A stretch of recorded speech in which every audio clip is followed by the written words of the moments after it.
If you're so smart, translate it, muscular sterile CEO mocked cleaning lady. Now he's in love. But then his gaze fell to her left hand, still resting on the document, and the world tilted sideways. Have you ever had someone vanish from your life without explanation? Hi viewers, kindly tell us where you're watching from and what time it is. Warm welcome to the family. Enjoy the story. If you're so smart, translate it. The words cut through the Chicago boardroom like a blade, but what happened next would make a billionaire CEO question everything he thought he knew about power. Grant Calloway stood at the head of the conference table, his tailored suit crisp as his tone. The 32nd floor boardroom gleamed with floor-to-ceiling windows overlooking Lake Michigan, where winter winds carved whitecaps into steel-gray water. But inside, the air had gone deadly still. The young black woman pushing the cleaning cart had stopped humming that soft French lullaby the moment Grant's voice boomed across the room. Her dark eyes lifted from the mahogany table she'd been polishing, meeting his cold stare with quiet dignity that somehow made him feel smaller. "Excuse me, sir." Her voice was barely above a whisper. Grant's jaw tightened. He'd built Calloway Industries from nothing, clawed his way to the top of Chicago's tech empire through pure determination and zero tolerance for anything less than perfection. Hearing some cleaning lady humming foreign songs during his emergency board meeting felt like mockery. "You know what you're singing?" He grabbed the investor report from the table. 20 pages of dense French corporate analysis that had arrived that morning from their Paris partners. The document hit the polished wood with a sharp slap. "Prove you understand what's coming out of your mouth." The other executives shifted uncomfortably. CFO Martinez cleared his throat. "Grant, maybe we should—" "No." Grant's eyes never left the woman's face. "She wants to serenade us in French, or trying to save this company? Let's see if she actually speaks the language or just makes pretty sounds. What if the person cleaning your office knew more than your entire board of directors? Have you ever underestimated someone based on their job? Have you been underestimated yourself? We judge people by what we see, not who they are. But what happens when assumptions collide with impossible truth?" The cleaning lady, her name tag read Naomi, set down her spray bottle with steady hands. She approached the table like she was walking through water, each step deliberate. Her fingers, Grant noticed despite himself, were graceful as they traced the document's edge. Then she began to read. "Calloway Industries faces significant market pressure from emerging competitors in the quantum computing sector." Her voice transformed completely. No longer timid, but clear and confident, with perfect pronunciation that would make a Sorbonne professor proud. "The board recommends immediate restructuring of the research division to maintain competitive advantage." The boardroom felt like a tomb. Grant's throat went dry as Naomi continued translating complex financial terminology without hesitation, her accent flawless. This wasn't someone who'd picked up tourist French. This was someone who thought in the language. However, current leadership's resistance to innovation may prove fatal to long-term growth projections. She paused, looking up at Grant with those same quiet eyes. "Should I continue, or have you heard enough?" Martinez dropped his pen. The head of marketing actually gasped. Grant felt heat crawl up his neck. Not embarrassment, but something more dangerous. Fascination mixed with attraction he had no business feeling. But then his gaze fell to her left hand, still resting on the document, and the world tilted sideways. The ring on her finger wasn't some cheap department store jewelry. It was vintage platinum with 3 small diamonds arranged in a delicate Art Deco pattern. The same ring he'd given away 6 years ago. The same ring he'd watched disappear with a woman who vanished from his life without explanation, leaving him with nothing but questions and a medical diagnosis that shattered his dreams of family. Drop a fire emoji if you've ever been underestimated because of how you look or where you work. Grant's hand moved instinctively toward his chest, where beneath his shirt lay a chain holding the only photo he had left of her, a woman whose face had haunted him for 6 years. A woman named Nicole Baptiste who'd loved him completely for 3 months, then disappeared like smoke the night he'd told her about his sterility diagnosis. The woman standing before him looked different. Shorter hair, no makeup, clothes that hung loose instead of clinging to curves he remembered too well. But that ring, where did you get that? His voice came out rougher than intended. Naomi's eyes flicked to her hand, then back to his face. For just a moment, something flickered there, recognition, maybe or fear. Then the mask slipped back into place. It belonged to my grandmother. The lie rolled off her tongue smooth as silk. Family heirloom. As Naomi set down the translated document, Grant's breath caught. The ring on her finger, vintage platinum with 3 small diamonds, was identical to one he'd given away 6 years ago. The same ring he'd watched disappear with a woman who vanished from his life without explanation. Some jewelry is just jewelry, but some pieces carry the weight of unfinished conversations and unanswered questions. The elevator descended in mechanical silence, each floor counting down like a timer on a bomb Grant didn't know was already armed. 31, 30, 29. Each number lit up and faded like the memories he'd tried to bury.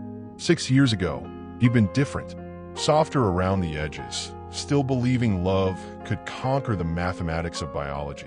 Nicole Baptiste had walked into his life during Chicago's brutal winter, a translator working temporary contracts for international law firms. Beautiful didn't begin to describe her.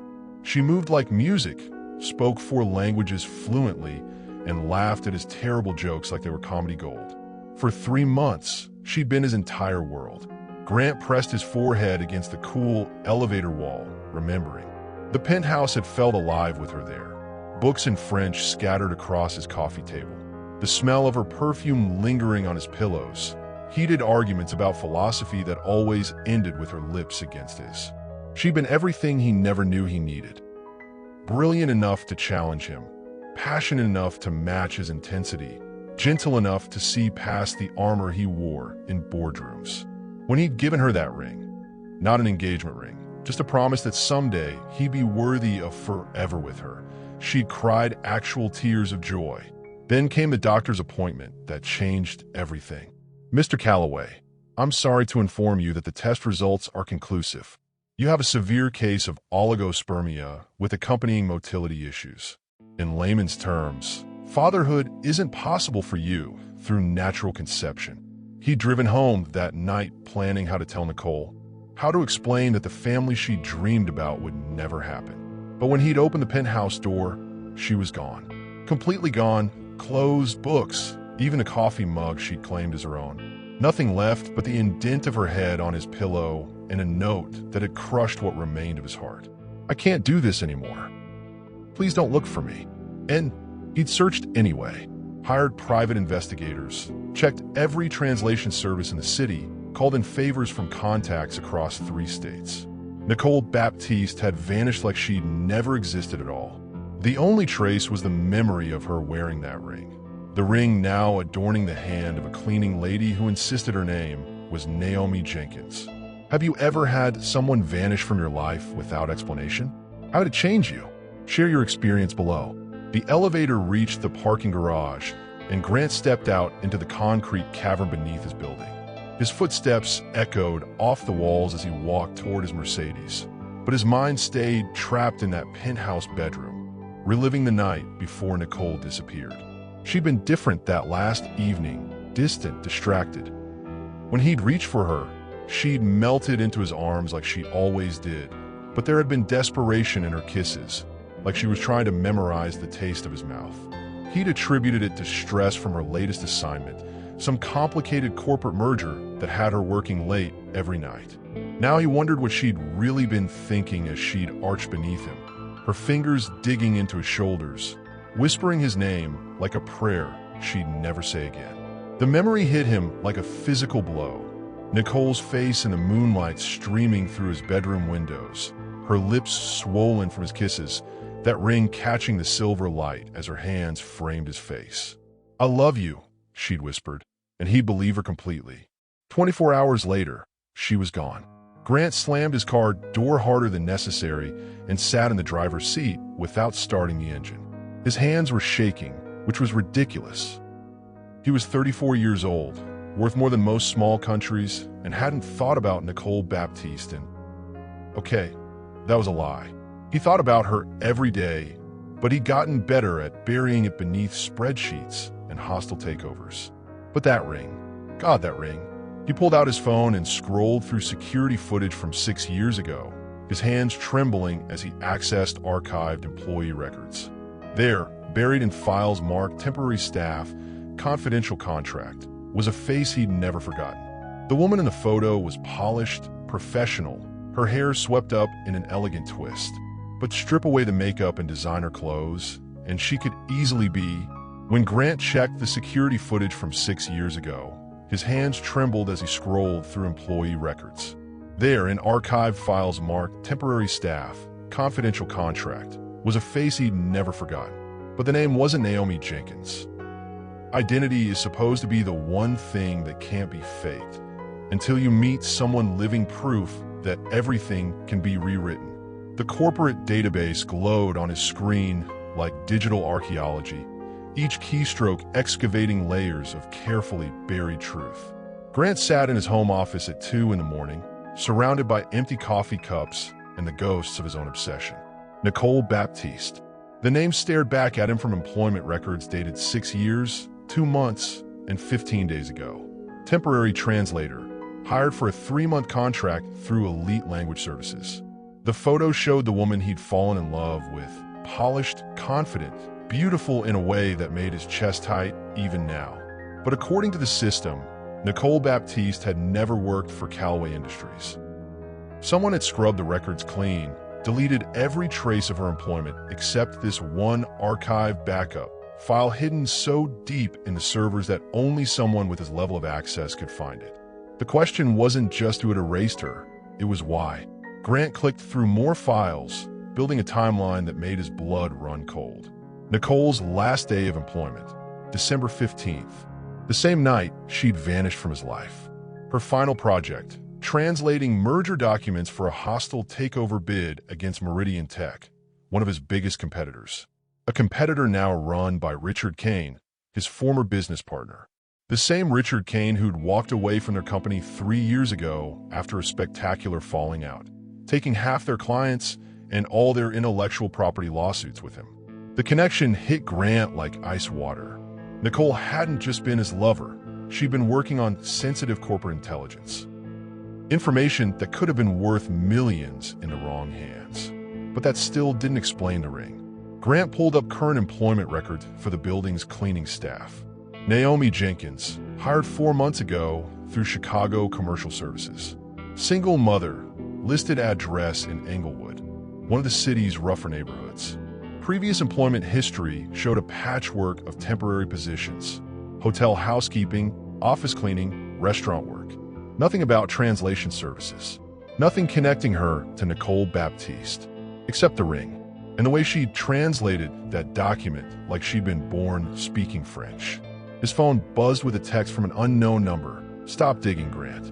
Some graves are meant to stay buried. Identity is supposed to be the one thing that can't be faked. Until you meet someone living proof that everything can be rewritten. Would you confront someone from your past, or let sleeping dogs lie? What would you do in Grant's position?" Grant stared at the message until the screen went dark, then immediately tried calling the number back. Disconnected. Of course. He was being warned off, which meant he was getting close to something someone didn't want him to find. In business, that usually meant money or power. In matters of the heart, it could mean anything. The smart move would be to hire professionals, investigators who could trace Naomi's background without getting emotionally involved. The safe move would be to transfer her to a different building, maybe even a different cleaning company, and pretend he'd never seen that ring. But Grant hadn't built an empire by playing it safe. The next morning, he arrived at the office 2 hours early and positioned himself near the elevator bank where the cleaning staff entered the building. At 5:47 a.m., she walked in wearing the same shapeless uniform. Her hair pulled back in a simple ponytail that did nothing to hide the elegant line of her neck. She saw him waiting and froze, her hand instinctively moving to cover the ring on her finger. "We need to talk," Grant said quietly. "I'm sorry about yesterday, Mr. Callaway. I overstepped." Nicole. The name hit her like a physical blow. Her shoulders went rigid, and for a moment he saw past the careful mask she wore. Saw the woman who used to trace patterns on his chest in the dark, who argued politics over breakfast, who made love to him like the world was ending. "My name is Naomi Jenkins," she said carefully. "I think you have me confused with someone else." "Doi." Grant stepped closer, close enough to catch the faint scent of her perfume. Different now, cheaper, but underneath it was something familiar. Something that made his body remember what his mind had tried to forget. "Because I gave that ring to someone 6 years ago. Someone who disappeared without explanation." Her chin lifted with the stubborn pride he remembered too well. "Lots of rings look similar. Not like that one. I had it custom made. The jeweler only created 3 pieces from that design, and I bought them all." Grant's voice dropped to barely above a whisper. "One went to my mother's grave. One's locked in my safe at home. And the third went to your grandmother." Naomi's voice was steady, but he could see the pulse racing at her throat. The text message was simple. "I know who you really are, Nicole. We need to talk." But when Grant looked up from his phone, Naomi was standing in his office doorway, no longer the timid cleaning lady. Her posture was different, her eyes sharp with intelligence he'd glimpsed but never fully seen. "No," she said quietly, "we really don't. The hunt begins when the prey refuses to run, and suddenly you're not sure who's chasing whom." She moved through the building like smoke, visible one moment, gone the next, leaving only the faint scent of vanilla and the echo of French phrases that shouldn't exist in a cleaning lady's vocabulary. Grant found himself becoming a student of Naomi's patterns. She cleaned the 32nd floor every Tuesday and Friday between 6 a.m. and noon. She took her lunch break in the small employee break room on the 15th floor, always sitting alone with a book hidden inside a brown paper bag. She left the building through the service entrance at exactly 2:30 p.m., walking toward the Red Line station with quick, purposeful steps.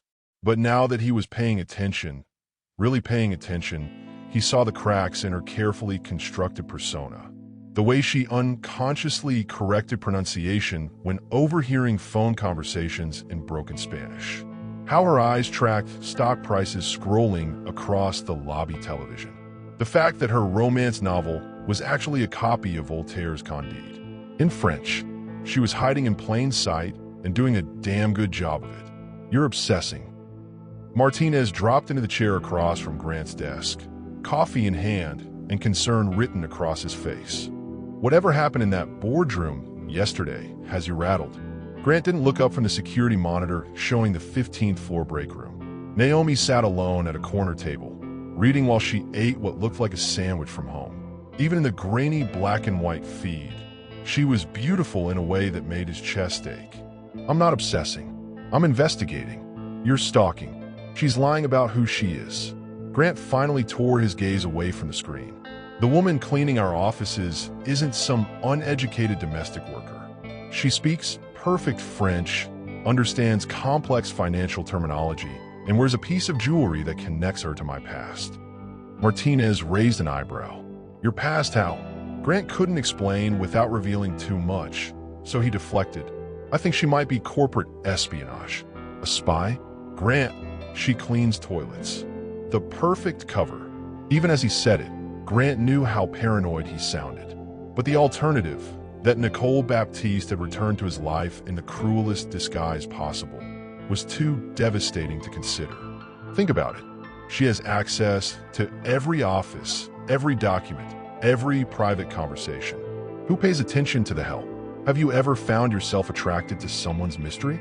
To the parts of them they keep hidden? Tell me about it in the comments. Martinez leaned back in his chair, studying Grant with the same expression he used when reviewing questionable financial reports. "When's the last time you took a vacation? Real vacation, not those working trips to Tokyo where you answer emails from the hotel." "I don't need a vacation. I need answers." "What you need is perspective." Martinez stood up, shaking his head. "But since you're determined to go down this rabbit hole, at least be smart about it.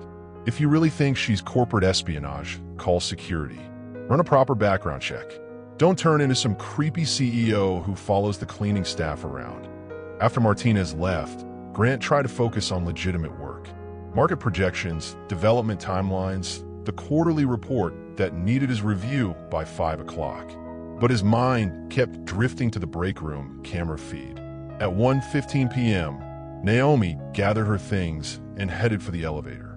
On impulse, Grant grabbed his jacket and followed. He caught up with her at the elevator bank, timing his arrival to look coincidental. When the doors opened, they stepped in together, the only two passengers heading down. "Afternoon, Mr. Calloway." Her voice was professionally polite, but he caught the slight tremor underneath. "Naomi." He let her name hang in the air between them, watching for any reaction. The elevator descended in silence, but the tension was electric. Grant found himself studying the curve of her neck, the way her uniform couldn't completely hide the elegant line of her shoulders. When she shifted her weight, her arm brushed against his jacket, and the contact sent heat shooting through his veins. This was insane. Even if she was Nicole, which was impossible because Nicole was refined and educated and moved in his social circles. He was her employer. The power dynamic made any attraction completely inappropriate. But his body didn't care about appropriate. His body remembered how she felt pressed against him in the dark, how she sounded when she whispered his name. The elevator stopped at the 10th floor, and two junior executives got on, chattering about their lunch plans. The interruption broke whatever spell had been building between Grant and Naomi, but he could still feel the awareness crackling in the small space. When they reached the ground floor, Naomi stepped out first, her pace just slightly too fast to be casual. Grant followed at a distance, telling himself he was just curious about her routine, not stalking her like some obsessed ex-boyfriend. She walked toward the building's main exit, then stopped suddenly and pulled out her phone. Whatever she heard made her face go pale. "Mama, slow down. What happened?" Her voice carried clearly across the marble lobby. "Is he hurt? How bad?" Grant moved closer, using a decorative pillar to conceal his position while he shamelessly eavesdropped. "I'll be right there. Don't let them take him to county. We can't afford county. I'll figure something out." Naomi's voice cracked with panic. "Tell Marcus I'm coming, okay? Tell him Mama's coming." She ended the call and stood frozen for a moment. One hand pressed her mouth. Then she was moving again, practically running toward the exit. Marcus. She had a son. Grant's world tilted sideways as he watched her disappear through the revolving doors. The photograph fell for Naomi's purse as she hurried past his office. A school picture of a boy with Grant's exact jawline and the same stormy gray eyes that stared back at him from mirrors. The child looked about 5 years old. Grant's sterility diagnosis was 6 years old. The math didn't add up, but the resemblance was undeniable. What do you do when science says you can't have children, but a 5-year-old face suggests science might be wrong? The photograph burned in Grant's hand like evidence of a crime he didn't remember committing. Marcus Jenkins, age 5, Roosevelt Elementary School. The little boy smiled at the camera with gap-toothed confidence, but it was his eyes that made Grant's knees weak. Those were Calloway eyes. The same storm gray color that had looked back at him from mirrors his entire life. The medical files spread across his mahogany desk like evidence in a crime scene investigation. Lab results, doctor's notes, and a diagnosis that had shaped 6 years of his life. Dr. Harrison's voice echoed in his memory. "I'm sorry, Mr. Calloway, but fatherhood simply isn't possible for you through natural conception." But what if Dr. Harrison had been wrong? Grant stared at the test results from 6 years ago, looking for any indication of error or uncertainty. The language was clinical and absolute. Severe oligospermia with accompanying motility dysfunction. Sperm count consistently below viable levels for natural conception. Patient advised to consider alternative fertility options. He never questioned it. Why would he? Dr. Harrison was one of Chicago's top fertility specialists, recommended by Grant's own physician after routine testing revealed abnormalities. The diagnosis had been devastating but medically sound. Except now, he was looking at a photograph of a child who shared his DNA-specific facial structure. Grant's hand shook as he pulled up Marcus Jenkins' birth certificate online. Public records were surprisingly accessible when you knew where to look and had the right connections. Born September 15th, 5.5 years ago at Northwestern Memorial Hospital. The timeline made his stomach drop. If Marcus was conceived in late December or early January, that would put it right around the time Nicole disappeared from his life. What would you do if you discovered you might have a child you never knew existed? How would that change everything? Share your thoughts below. His office phone rang, but Grant ignored it. His assistant's voice came through the intercom. "Mr. Calloway, Dr. Harrison's office is returning your call." Grant lunged for the phone. "Dr. Harrison, thank you for calling back." "Grant, it's been years. I hope everything's well." The doctor's voice was warm, professional. "My nurse said you had questions about your old test results. I need to understand something." Grant tried to keep his voice steady. "The diagnosis you gave me 6 years ago. How certain were you about the severity?" A pause. "Very certain, I'm afraid. Your sperm count was significantly below normal parameters. We ran multiple tests to confirm. But theoretically, could there have been any chance, even a small one, of natural conception?" Another pause, longer this time. "Grant, is there something specific you need to know? Have you and a partner been trying to conceive? Because I should mention, medical science has advanced considerably in the past 6 years. There are new treatments. Just answer the question, please. Was natural conception completely impossible, or just highly unlikely?" Dr. Harrison sighed. "Nothing in medicine is absolutely impossible. Your sperm count was severely compromised, but if we're talking pure mathematics, there might have been a 1% chance. Maybe less. But Grant, those odds are so low as to be clinically irrelevant. 1%, less than 1%, but not zero." Grant thanked Dr. Harrison and hung up, his mind racing. If there had been even the slightest chance of conception, and if Nicole had been pregnant when she disappeared, his phone buzzed with a text from the same unknown number as before. "Some truths are dangerous, Grant. Stop looking before you find something you can't handle." This time, instead of fear, Grant felt rage. Someone was playing games with his life, manipulating him with cryptic warnings and hidden information. If Marcus was his son, if Nicole had taken his child and hidden them both behind fake identities, then he'd been robbed of 5 years he could never get back. He grabbed his keys and headed for the elevator. The photograph had fallen from Naomi's purse near the employee entrance, which meant she'd been heading to the parking garage. He'd missed her by now, but the security cameras would show which direction she'd gone.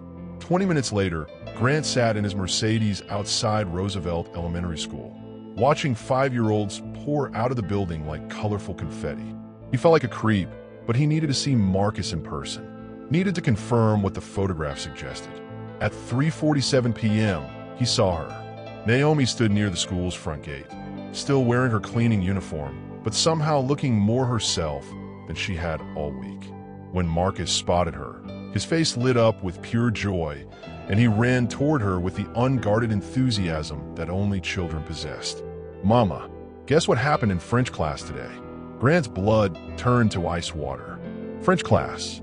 The boy was 5 years old and taking French. Naomi scooped Marcus into her arms, spinning him around while he giggled. "Tell me everything, mon petit prince." The endearment, "my little prince," was spoken with the same perfect accent Grant remembered from their nights together. And when Marcus responded in rapid, fluent French, discussing his day with sophisticated vocabulary that most adults couldn't manage, Grant knew beyond any doubt that this wasn't coincidence. The boy was brilliant, just like his mother, just like. Marcus turned his head while chattering, and Grant got his first clear look at the child's profile. The resemblance was unmistakable. Not just the eyes, but the stubborn jawline, the way he gestured with his hands when excited, even the slight cowlick that made his hair stick up despite Naomi's efforts to smooth it down. Grant's vision blurred. 5 years. He'd missed 5 years of bedtime stories and scraped knees and Christmas mornings. 5 years of watching his son discover the world, of teaching him to throw a baseball or ride a bicycle or any of the 1,000 small moments that made a childhood. If Marcus was really his son, the DNA test kit sat on his desk for 3 days before Grant finally sealed it. But as he prepared to send it off, his assistant knocked with news that would change everything. "Sir, there's been a security breach.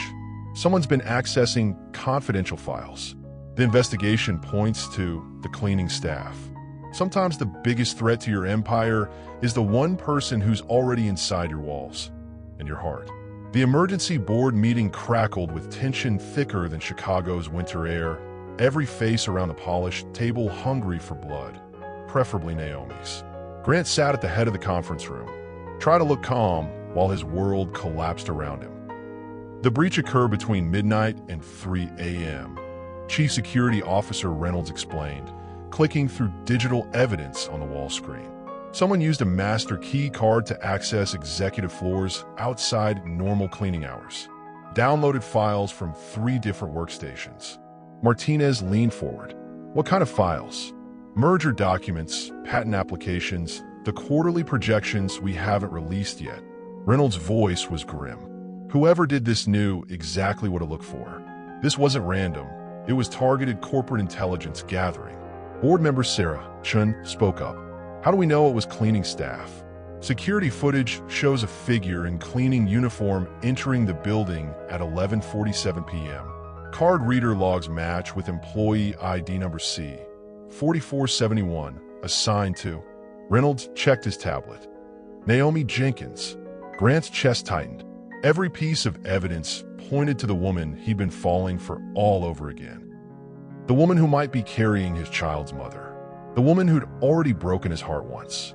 I want to question her personally, announced board member Williams, his tone suggesting an execution rather than an interview. No. Grant's voice cut through the room like steel. I'll handle the interrogation myself. The board exchanged glances. Martinez raised an eyebrow. Grant, maybe someone more objective should. She's my employee, my building, my responsibility. Grant stood up, commanding the room with the same presence that had built his empire. Set up the meeting for this afternoon. And I want complete privacy. No recording devices, no witnesses. If she's guilty, I'll get a confession. If she's innocent, I won't have you people destroying her life over circumstantial evidence. Have you ever had to choose between loyalty and logic? Between what your heart says and what the evidence shows? What did you choose? 2 hours later, Grant waited in conference room B, smaller and more intimate than the boardroom. When Naomi walked in, she looked tired but defiant, her cleaning uniform replaced by simple jeans and a sweater that actually fit her properly. Without the shapeless work clothes, her figure was exactly as he remembered. Curves in all the right places, the kind of body that had kept him awake for months after she disappeared. Sit down, please. Grant gestured to the chair across from him, trying not to notice how the afternoon light caught the gold highlights in her dark hair. Am I being fired? Her voice was steady, but he caught the slight tremor underneath. That depends on your answers. Grant opened the file folder between them, filled with printouts of the security evidence. Where were you last Tuesday night between 11 p.m. and 4 a.m.? Naomi's eyes flicked to the documents, then back to his face. Home, with my son. Can anyone verify that? Marcus was asleep. I was alone. She paused, then added quietly, like most nights. The admission hit Grant harder than it should have. The idea of her sitting alone in some tiny apartment, working multiple jobs to support a child she was raising by herself, made him want to reach across the table and pull her into his arms. Focus. She might be a corporate spy. Security footage shows someone in a cleaning uniform entering this building at 11:47 p.m. Someone using your employee key card. It wasn't me. Then who was it?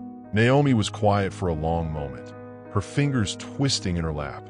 When she finally spoke, her voice was barely above a whisper. I don't know, but someone's been following me. Watching my apartment. I think someone stole my card. Grant leaned forward. Following you how?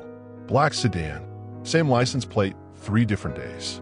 Guy in a baseball cap who's been at Marcus's school twice this week, just standing across the street like he's waiting for something. Her voice grew stronger. Look, I know how this looks, but I didn't steal those files. I wouldn't even know what to do with corporate merger documents.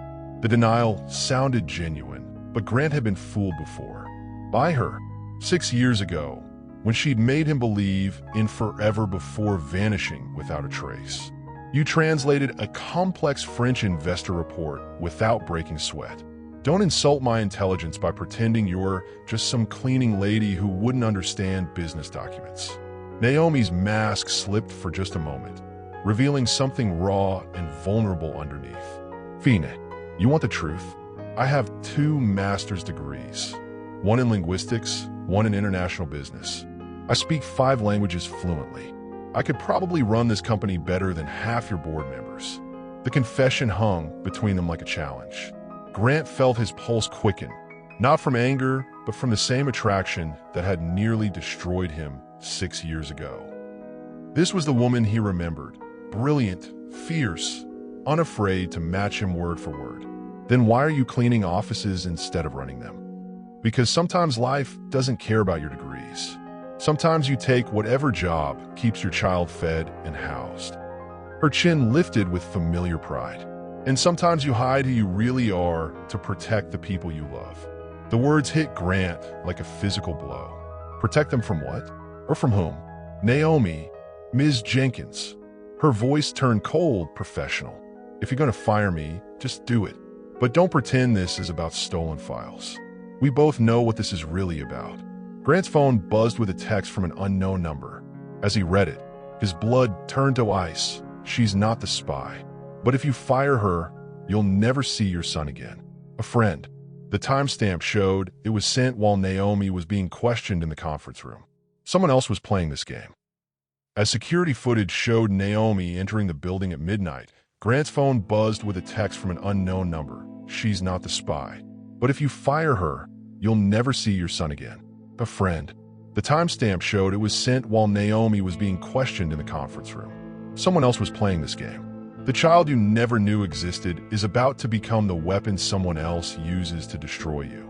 Lincoln Park Zoo buzzed with weekend families, but Grant only had eyes for the small boy feeding ducks with intense concentration, counting in French under his breath just like his mother. Marcus Jenkins moved with the careful precision of a child who'd learned early to be responsible, his small hands breaking bread into perfect pieces before tossing them to the eager waterfowl. Grant sat on a bench 30 yards away, hidden behind sunglasses and a baseball cap like some kind of stalker, which, he admitted to himself, was exactly what he'd become. But after yesterday's interrogation and that cryptic text message, he needed to see Marcus again, needed to confirm what his heart already knew. 1, 2, 3. Marcus counted softly, making sure each duck got an equal share. When a larger mallard tried to steal from a smaller one, the boy gently redirected the bread. Partager, essayez-vous plate, he told the ducks seriously. Share, please. 5 years old and already showing more compassion than most adults Grant knew. Marcus, stay where I can see you. Naomi called from a nearby bench where she sat grading what looked like homework. Even on weekends, she was working, probably tutoring or teaching to make extra money. She looked different in civilian clothes. Relaxed. Beautiful in a way that made Grant's chest ache with memories of lazy Sunday mornings when she'd worn his shirts and nothing else, reading the newspaper aloud while he made coffee.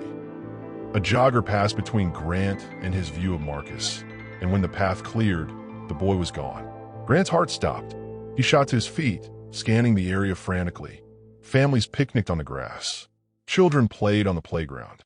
But no small boy with storm gray eyes and gap-toothed smile. Marcus. Naomi's voice cut through the park's peaceful atmosphere like a knife.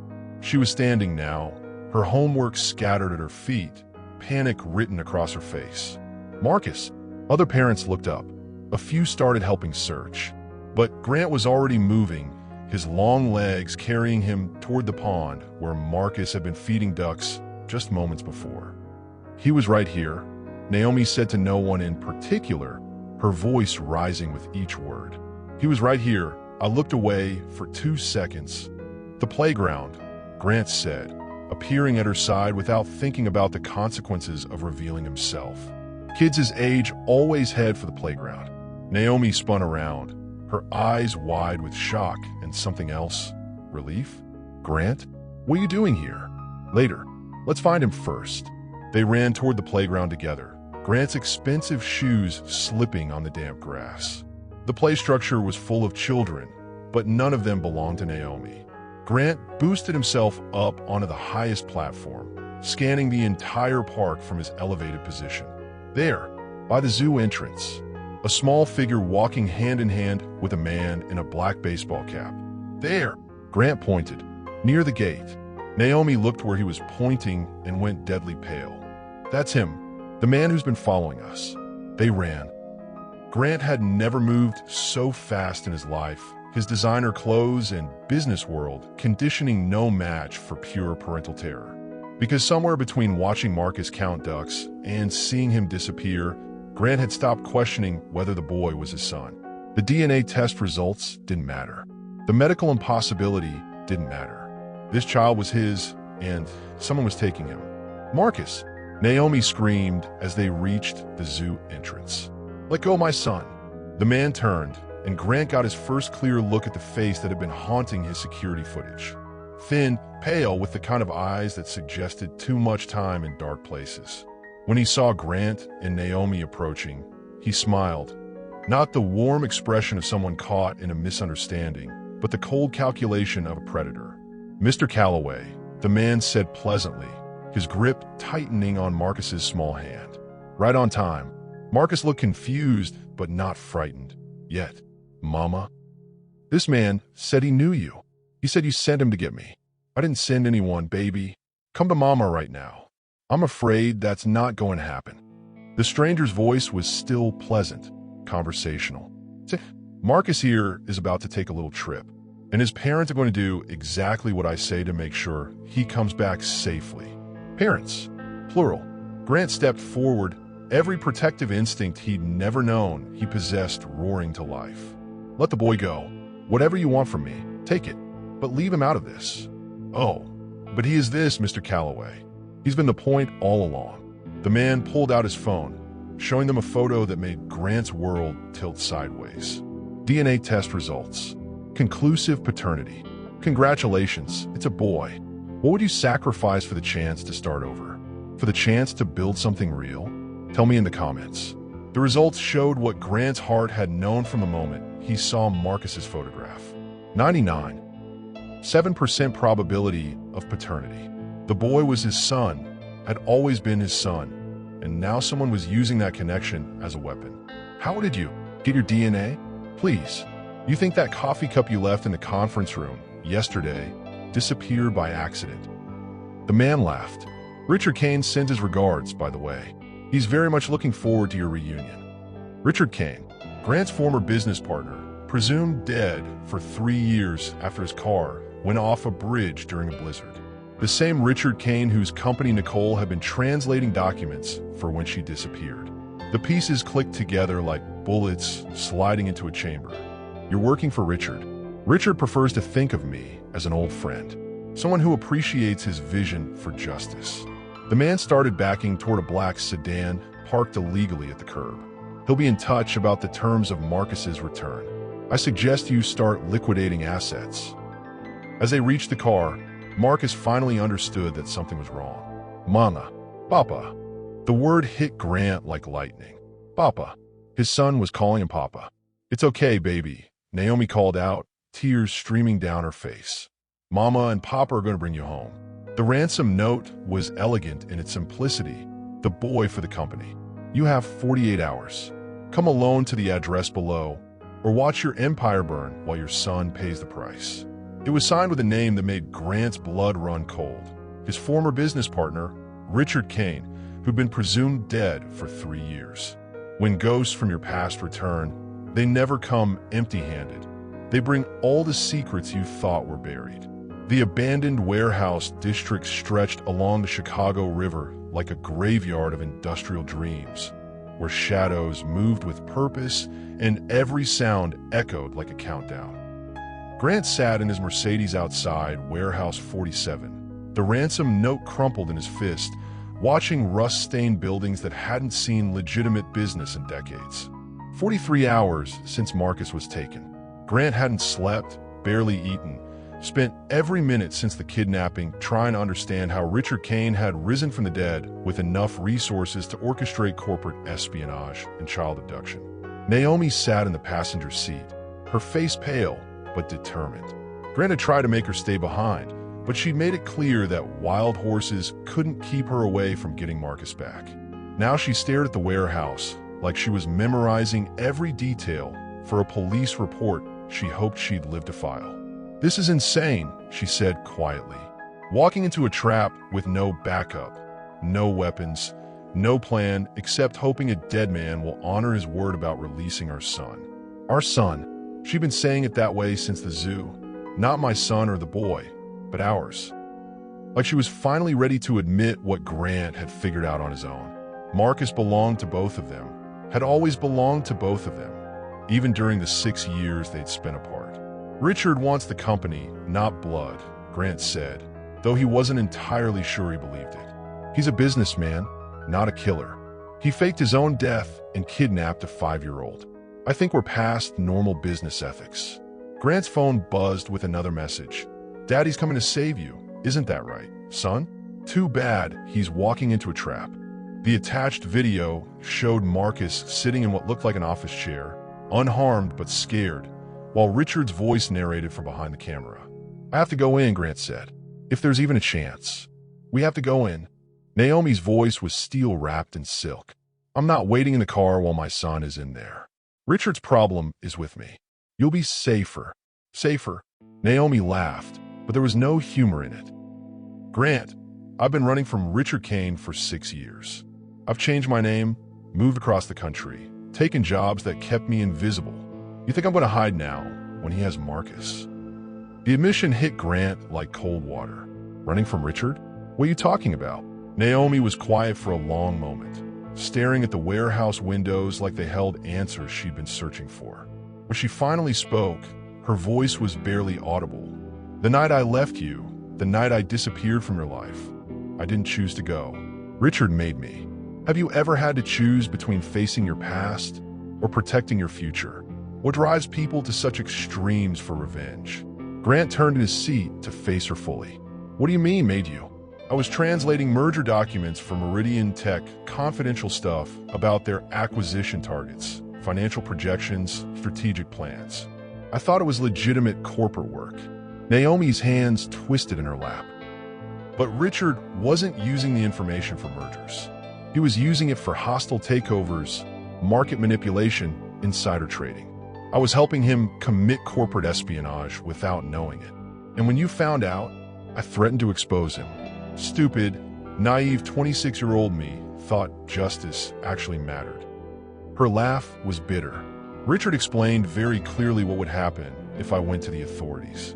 He had photos of me entering your building, recordings of our phone conversations, documentation that made it look like I was seducing you to steal Callaway Industries secrets."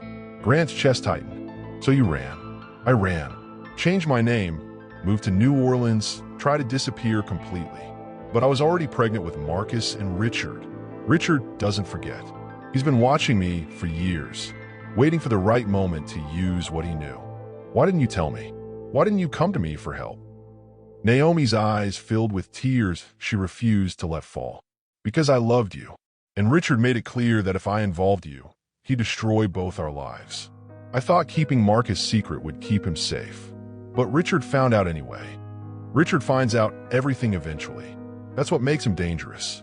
Grant reached across the console and took her hand, feeling the familiar spark of electricity that had never dimmed despite 6 years and lies and secrets that had nearly destroyed them both. "We're gonna get him back. Marcus, our son. Promise me something," Naomi said, squeezing his fingers. "If something goes wrong in there, if this goes bad, promise you'll get Marcus out first. Don't worry about me. That's not going to happen. Grant, promise me." He looked into her eyes, the same eyes that had haunted his dreams for 6 years, and saw the fierce love of a mother willing to sacrifice everything for her child. "Their child, I promise. But only if you promise me the same thing. Marcus needs his mother more than he needs me. He needs both of us." Naomi leaned over and kissed him, soft and desperate, and tasting like tears neither of them had time to shed. "He's been asking about his father for 2 years. I kept telling him someday. I guess someday is today." As Grant approached the meeting point, his phone buzzed with a video message. Marcus sat in a chair, unharmed but scared, while Richard's voice narrated, "Daddy's here to save you. Isn't that right, son? Too bad he's walking into a trap." The video cut off just as Grant realized the address wasn't for a meeting, it was for an explosion. Some explosions destroy buildings. Others destroy the lies we build our lives on. The blast wave shattered windows 6 blocks away, turning the Chicago sky orange with flames that reflected off Lake Michigan like a second sunset. Grant threw himself over Naomi, covering her body with his as debris rained down on the Mercedes. The warehouse where they'd been supposed to meet Richard had turned into an inferno that lit up the evening sky like a twisted 4th of July display. "Marcus!" Naomi screamed, struggling against Grant's protective grip. "He was in there. My baby was in there." Grant held her tighter, his own heart breaking as he watched the building collapse in on itself. The video message had been sent just as they'd arrived at the warehouse district. By the time they'd realized it was a trap, the explosion had already painted the sky with their worst fears. But something didn't add up. The video, Grant said, his voice rough with smoke and terror. "When Richard sent that message, we were already here. If Marcus was really in the building, he's gone." Naomi's voice cracked with grief that came from the deepest part of her soul. "Our baby is gone, and it's my fault. I should have told you about Marcus years ago. I should have trusted you to protect us."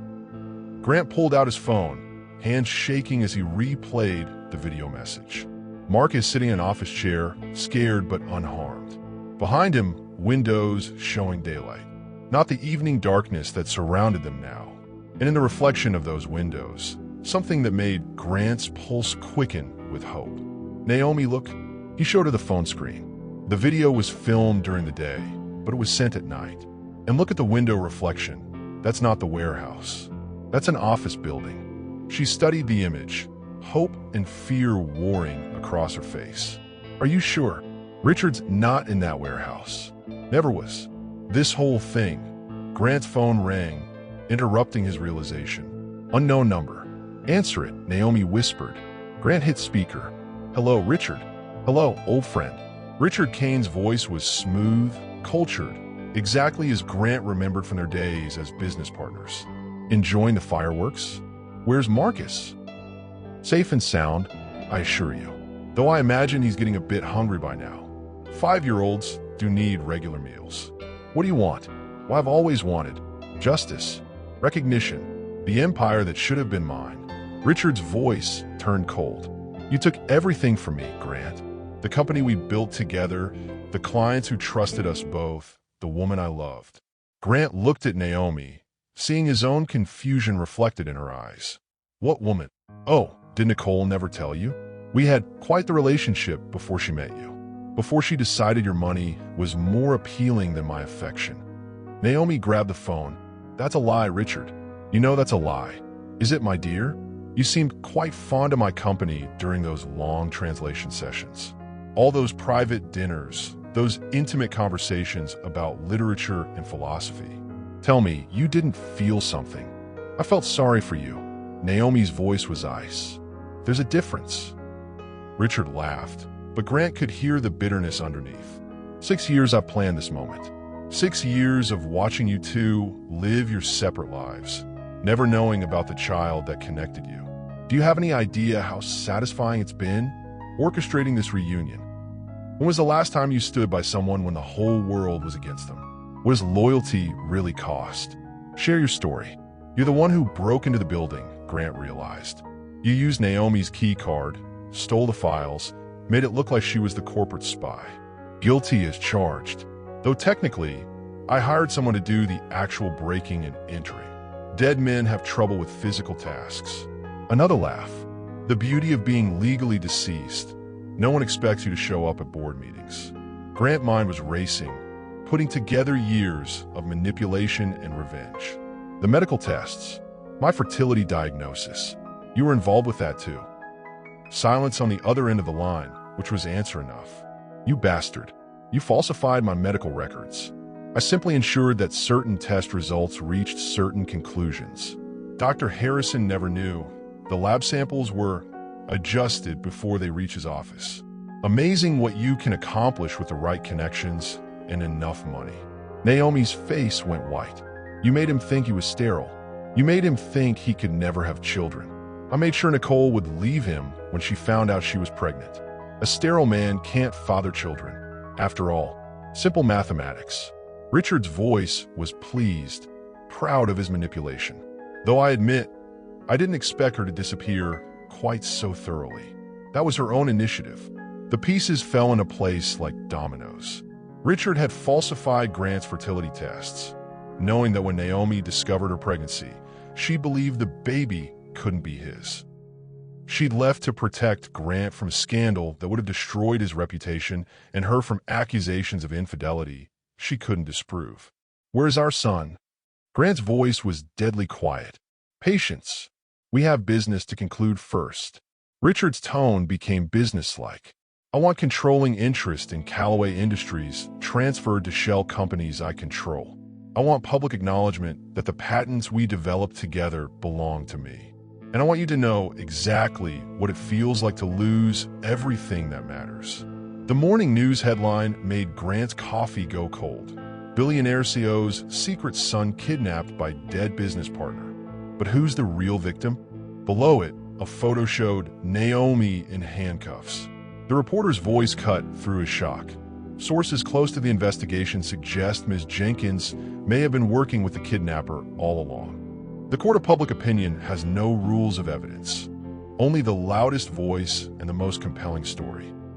The courthouse steps swarmed with reporters like hungry vultures, their cameras flashing like lightning strikes in the gray December afternoon. Grant pushed through the crowd with Naomi beside him, both of them trying to ignore the shouted questions that followed their every step.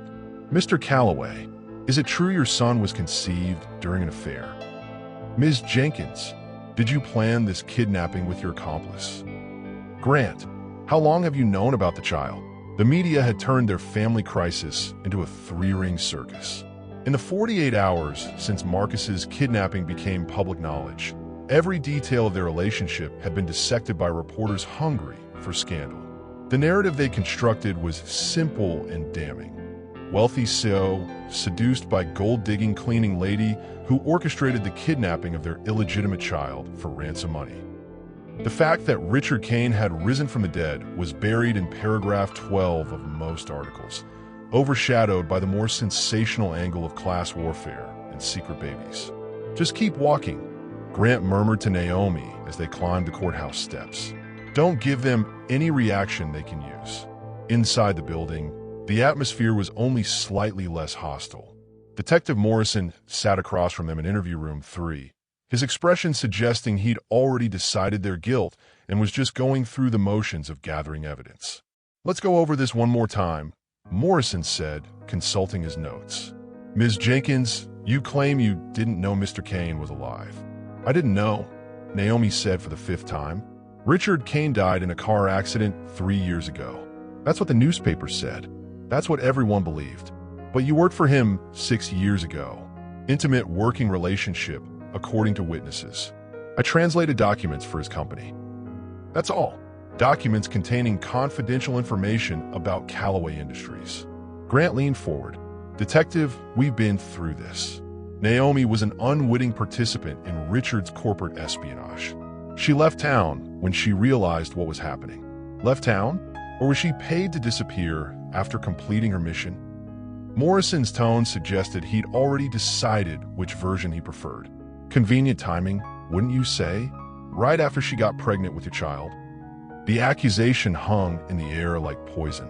Grant felt Naomi stiffen beside him, her professional mask slipping to reveal the hurt underneath. "You think I seduced Grant for money? That I got pregnant on purpose to trap him?" Her voice was quiet, dangerous.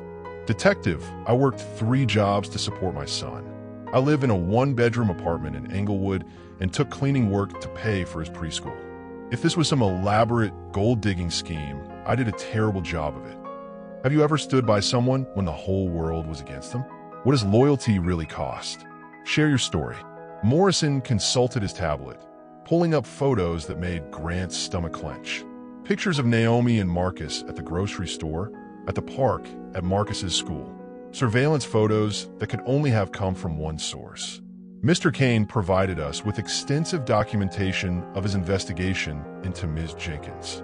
Photos, recorded conversations, evidence suggesting she's been planning this kidnapping for months.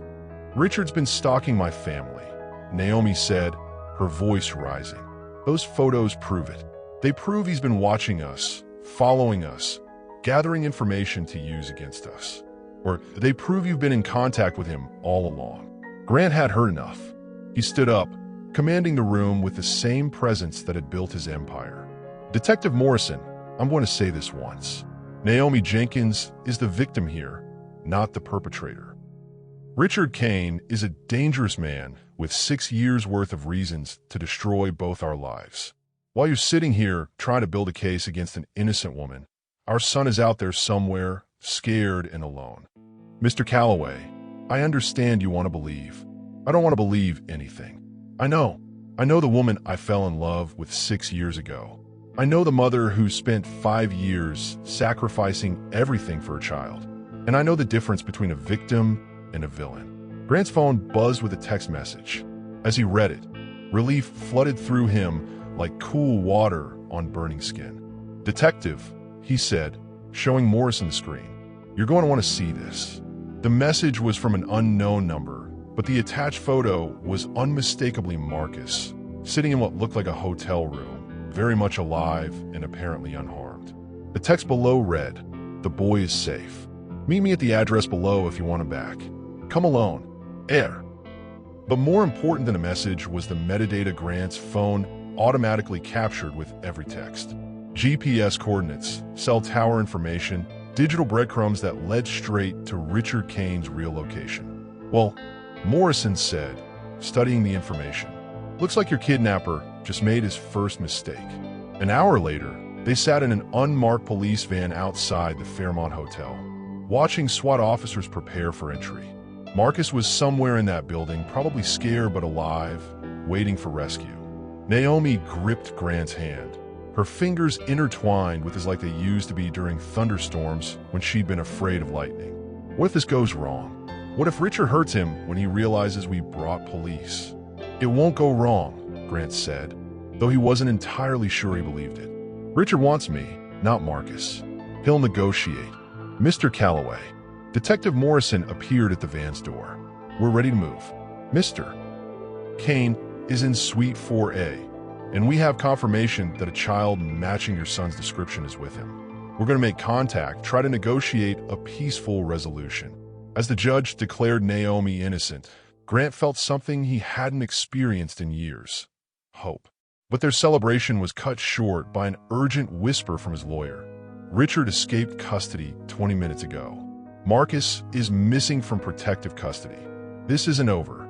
Some games end with winners and losers. Others end with survivors and casualties. The penthouse rooftop garden overlooked the city where their story began. Grant held his phone with shaking hands as Richard's voice came through crystal clear. You want your son back? Then you'll give me what I want. Have you ever been pushed so far that you'd risk everything for the people you love? What drives a person to that breaking point? Grant looked at Naomi beside him. Her face was pale but determined. They both knew Richard wasn't playing around anymore. What do you want? Grant asked into the phone. Everything, Richard laughed. Your company, your reputation, your life. Just like you took mine. The truth was finally coming out. 6 years ago, when Grant discovered Richard had been stealing company funds, he'd had him arrested. Richard had disappeared before trial. Everyone assumed he died in that car crash. But he'd been planning this revenge ever since. I never took anything from you, Grant said. You stole from our company. You betrayed our partnership. I made one mistake. Richard's voice turned cold. But you made me lose everything. My wife left me. My kids won't speak to me. I lost my reputation, my money, my whole life. Grant felt Naomi's hand squeeze his arm. She was thinking about Marcus too. Their 5-year-old son was somewhere out there, scared and alone. The boy is fine, Richard continued, like he could read their minds. But if you don't show up at Navy Pier in 1 hour, alone, things might change. What would you sacrifice to protect your child? Would you walk into a trap to save someone you love? The line went dead. Grant turned to Naomi, seeing his own fear reflected in her eyes. He wants me to come alone. No way. Naomi shook her head. This is a trap. He's going to kill you. Maybe, Grant admitted. But if I don't go, he might hurt Marcus. Naomi pulled out her phone. I'm calling the police. He said no police. If he sees them, he's going to hurt you anyway. Naomi interrupted. At least this way we have backup. Grant knew she was right, but the risk felt enormous. What if Richard saw the police and ran? What if he hurt Marcus out of anger? They called Detective Martinez, who'd been working on the kidnapping case. He agreed to keep his team hidden, but close enough to help if things went wrong. As Grant prepared to leave, Naomi grabbed his jacket. Promise me you'll be careful. He pulled her close, feeling the warmth of her body against his. I promise. We're going to get our son back. Their kiss was desperate, full of fear and love and hope. Grant could taste her tears, could feel her heart beating against his chest.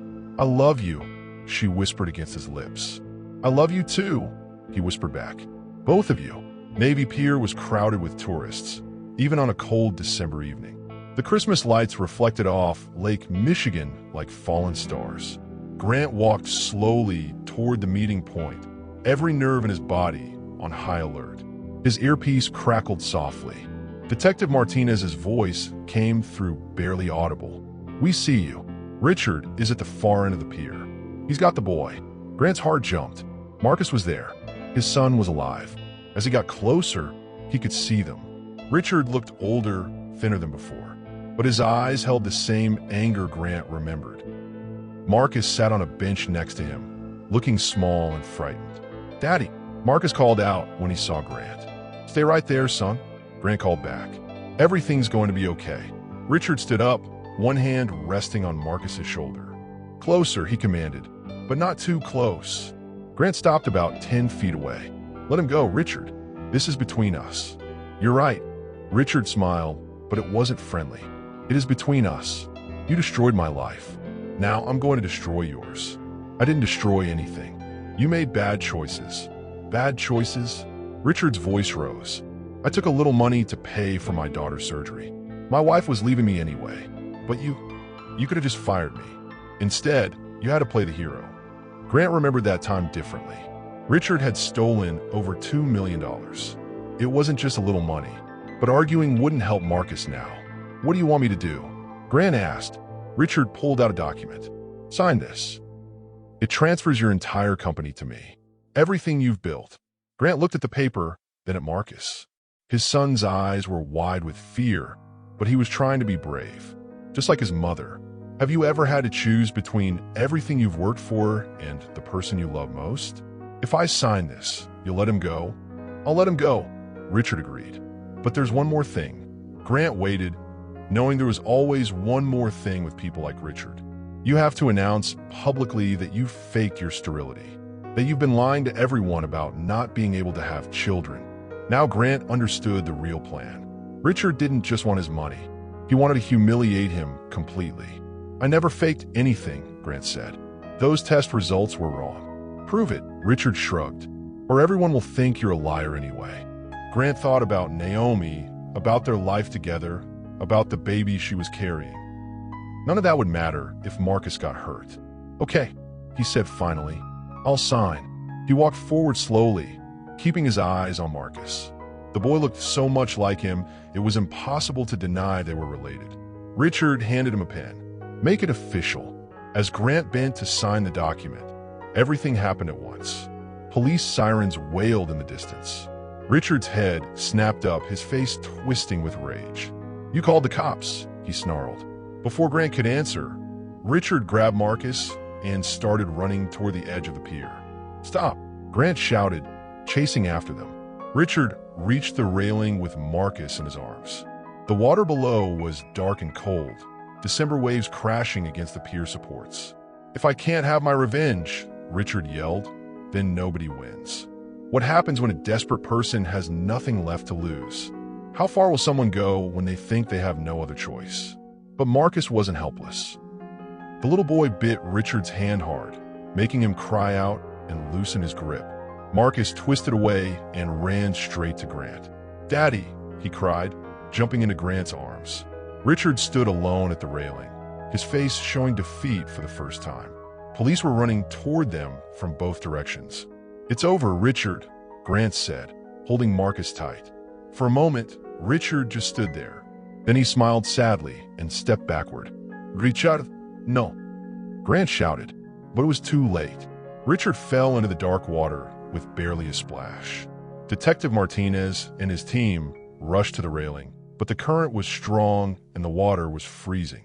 They called for rescue boats, but everyone knew the chances were slim.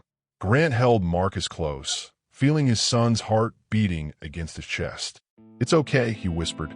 "You're safe now." As they walked away from the pier, Marcus looked up at him with those familiar gray eyes. "Are you really my daddy?" he asked. Grant's throat tightened with emotion. "Yeah, so, I really am." Behind them, searchlights swept across the water, looking for a man who'd let revenge consume everything good in his life. The best foundations aren't built on money or power.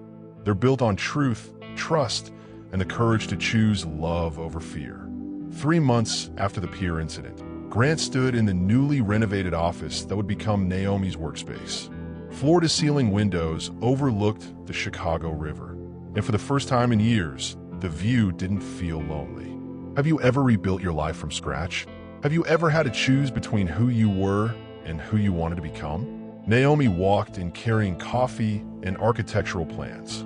Her pregnancy was showing now, a gentle curve that made Grant smile every time he saw it. She traded her cleaning uniform for business clothes, but she still moved with the same quiet grace. "The contractors say they'll be done by next week," she said, spreading the blueprints across his desk.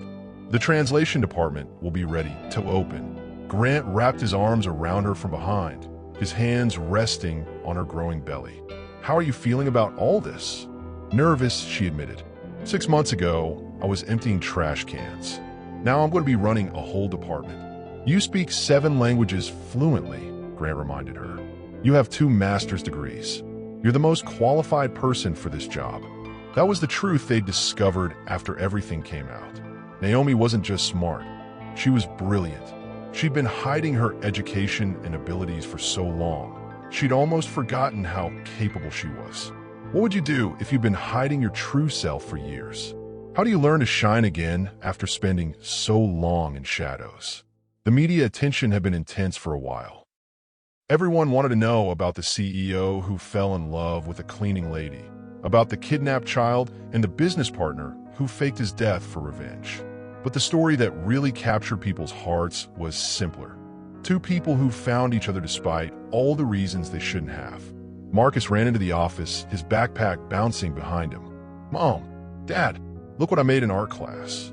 He held up a drawing of their family, Grant tall and serious, Naomi smiling with her hand on her belly, Marcus in the middle holding both their hands. Above them he'd written "My family" in careful kindergarten letters. "It's beautiful," Naomi said, hugging him tight. "We'll put it on the refrigerator at home." Home. Grant still wasn't used to that word. For years, his penthouse had been just a place to sleep between workdays. Now it was filled with Marcus's toys, Naomi's books, and the sound of laughter. Do you believe people can really change? Can someone who's been alone their whole life learn to be part of family? The company was doing better than ever. When the truth came out about Richard's theft and the falsified medical records, other businesses started reaching out. They wanted to know how Grant had turned his company around, how he built trust with employees who'd been overlooked. "We should tell them the truth," Naomi had suggested during one interview. "People want to feel valued. They want to know their boss sees them as human beings." She was right, as usual. The simple act of treating people with respect had revolutionized their workplace culture. Employee satisfaction was up, productivity had improved, and other companies were asking them to consult on diversity programs. Grant's phone buzzed with a text from Detective Martinez. Richard's body was found this morning. Case officially closed. He showed the message to Naomi. She read it quietly, then nodded. "I feel sorry for him," she said. "Saw the..." Grant was surprised. "He kidnapped our son.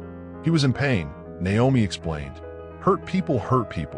That doesn't excuse what he did, but I understand why he did it."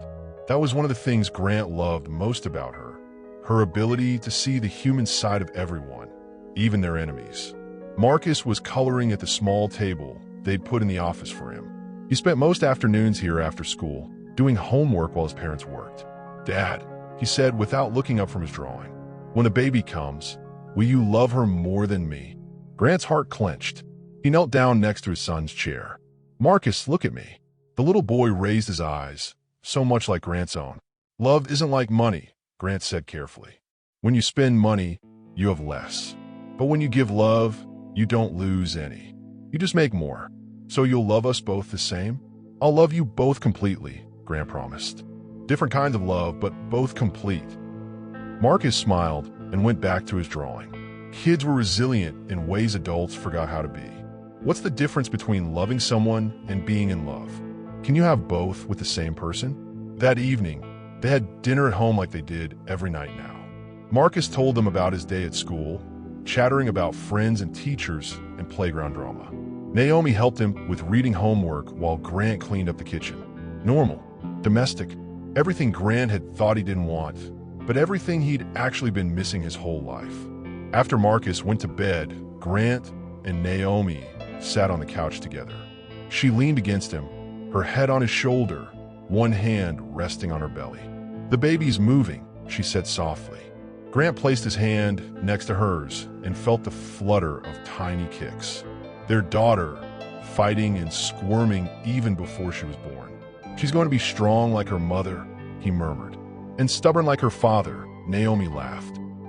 They sat in comfortable silence, feeling their child move between them. Outside the windows, Chicago sparkled with lights that looked like fallen stars. "Grant," Naomi's voice was quiet. "Do you ever regret how we met? All the drama and secrets and pain." He thought about it seriously. The kidnapping, the media attention, the months of uncertainty and fear. All of it had been difficult. "No," he said finally. "I don't regret any of it. Really, if we'd met at some charity dinner or business conference, we might never have really seen each other," he explained. "I might have been too arrogant to notice how amazing you are. You might have been too careful to let me close." She tilted her head to look at him. "You think the drama was necessary?" "I think everything happened exactly how it needed to happen," Grant said. "We both had to learn who we really were before we could build something real together." Have you ever looked back at the worst period of your life and realized it led to the best thing that ever happened to you? Naomi smiled and kissed him softly. "I love you, Grant Calloway." "I love you too," soon-to-be Naomi Calloway. They were getting married in 2 months, right before the baby was due. Nothing fancy, just family and close friends in the courthouse where she'd been declared innocent. Then a small party at home with Marcus and their closest supporters. Speaking of which, Naomi said, "We need to talk about names." They've been debating baby names for weeks. Grant wanted something strong and classic. Naomi preferred something with cultural meaning. Marcus insisted they should name her after his favorite cartoon character. "What's in a name? Do you believe names shape who we become? Or do we shape our names?" "I still like Hope," Grant said. "Hope Calloway does sound nice," Naomi admitted. "But what about something that honors both sides of her heritage?" "Esperance," Grant suggested. "It means hope in French." Naomi's eyes lit up. "Esperance Hope Calloway." She'd have options. She could go by either name. "Esperance it is." As if the baby approved, she gave a particularly strong kick that made them both laugh. Later that night, as Grant watched Naomi sleep beside him, he thought about the journey that had brought them here. 6 months ago, he'd been alone in the same bed, thinking his life was complete. Now he understood the difference between being satisfied and being fulfilled. Tomorrow, they would continue building their new life together. The translation apartment, the baby preparations, the wedding plans. All the ordinary, wonderful work of creating a family. But tonight, he was content to listen to Naomi breathe beside him and feel their daughter moving in the space between them. Some empires are built on conquest. Others are built on love. He knew which kind would last longer. Some weddings are events. Others are declarations that change not just 2 lives, but everyone who witnesses them. The courthouse steps were crowded with reporters and cameras, but Grant only had eyes for one person. Naomi stood at the top of the stairs in a simple white dress. Have you ever made a promise in front of the whole world? What does it feel like to declare your love when everyone is watching? You ready for this? Detective Martinez asked, straightening Grant's tie. The detective had become an unexpected friend through everything they'd been through. I've been ready since the day she translated that document, Grant replied. The media attention had been unavoidable. Their story had captured national interest. The arrogant CEO who fell in love with the woman everyone overlooked, the kidnapped child, the dramatic rescue. News outlets called it a real-life fairy tale. But standing there in his best suit, watching his son help his bride-to-be down the courthouse steps, Grant knew this wasn't a fairy tale. It was better. It was real. Judge Patricia Williams had agreed to perform the ceremony. She was the same judge who had declared Naomi innocent during the espionage investigation. It seems fitting, she'd said, to be part of your happy ending too. Marcus wore a miniature version of Grant's suit and carried the rings in a small silk pouch. He took his job as ring bearer very seriously, checking the pouch every few minutes to make sure the rings were still there. Do you think they'll really stay together? One reporter whispered to another. Look at them, the other replied. That's not just attraction. That's something deeper. What makes a marriage last? Is it love, commitment, or something harder to define? Naomi reached the bottom of the steps, slightly out of breath from the walk. Grant immediately took her arm to steady her. You okay? He asked quietly. Just tired, she smiled. Your daughter is getting heavy. Our daughter, he corrected, and was rewarded with that brilliant smile that still made his heart skip. Inside the courthouse, they'd arranged for a small ceremony. Just immediate family and close friends. Detective Martinez and his wife, Grant's assistant Jennifer, who'd become like family, a few colleagues from the company, and Naomi's sister who'd flown in from Louisiana. The room was simple but elegant, decorated with white flowers and soft lighting. Marcus had insisted on adding some of his artwork to the decorations, so his drawings of their family hung alongside professional arrangements. Judge Williams took her place at the front. Dearly beloved, she began, we are gathered here today to witness something remarkable. She looked directly at Grant and Naomi. Not just the marriage of two people, but the triumph of truth over assumptions, of love over prejudice, of courage over fear. Grant felt Naomi's hand squeeze his. They both knew how far they'd traveled to reach this moment. Do you believe some people are meant to find each other? Or do we create meaning from the connections we choose to nurture? Grant, Judge Williams continued, when you first met Naomi, you saw only what you expected to see. But love taught you to look deeper. What vows do you make to her today? Grant had written his vows weeks ago, but standing there looking into Naomi's eyes, he forgot every word. Instead, he spoke from his heart. Naomi, you taught me that intelligence isn't about degrees or job titles. It's about kindness, wisdom, and the courage to be vulnerable. You taught me that strength isn't about power over others. It's about lifting others up. His voice caught slightly.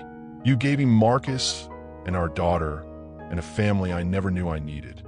I promise to see you, really see you, every day for the rest of my life. I promise to build with you, not just for you.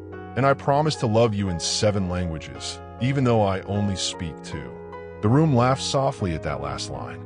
Naomi was crying now, happy tears that made her eyes shine.